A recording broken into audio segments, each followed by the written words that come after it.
আসসালামু আলাইকুম। মায়াজমের আজকের পর্বে আমরা সিফিলিস মায়াজমের রোগীর ধাতুগত বা পরিচয়ক লক্ষণগুলো নিয়ে আলোচনা করব। সিফিলিস মায়াজমের রোগীদের মধ্যে একটা ধ্বংসাত্মক ভাব দেখতে পাবেন। এদের মধ্যে আত্মহত্যা করার ইচ্ছাটা প্রবল থাকে এবং এরা স্বপ্নেও হত্যা বা অগ্নিকাণ্ড দেখে। সিফিলিসের রোগীদের মধ্যে সবসময় একটা নৈরাশ্য কাজ করে। এদের মধ্যে বিতৃষ্ণা, হঠকারিতা, মূর্খতা বিদ্যমান। এদের জীবনের প্রতি বিতৃষ্ণা থাকে। স্মরণশক্তি ও ধারণশক্তি হ্রাস পায়। এরা এদের মানসিক জড়তার কারণে সবসময় কথা একটু কম বলে। মাংসে অরুচি, কিন্তু এরা দুগ্ধ খাইতে প্রচুর ভালোবাসে।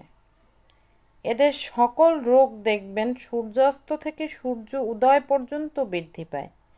এক কথায় বলা যায় এদের সমস্ত রোগ রাতেই বৃদ্ধি পায়, যেমন বাতের ব্যথা বলেন, মাথা ব্যথা বলেন, জ্বর হোক, সব রোগী রাতে বৃদ্ধি পায়।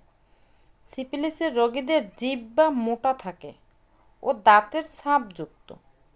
এদের মধ্যে চুলকানিবিহীন চর্মরোগ দেখা যায় এবং চুলকানোর পরে প্রচুর লাল এবং ফোলা ভাব হয়ে যায়। অস্থি বা হাড়ের ক্ষয় প্রাপ্তি হয়। বিকলাঙ্গতা দেখা যায় এদের মধ্যে।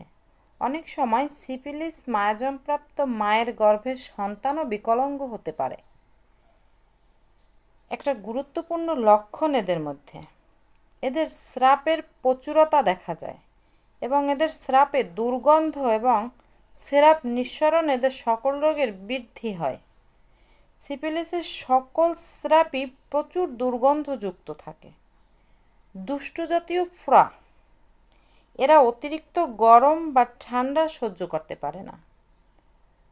সিফিলিস মায়াজমের রোগীর এই লক্ষণগুলো যদি আপনার বা আপনার চেনা কারোর মধ্যে দেখে থাকেন, তাহলে অবশ্যই কমেন্টে জানাতে পারেন। ধন্যবাদ।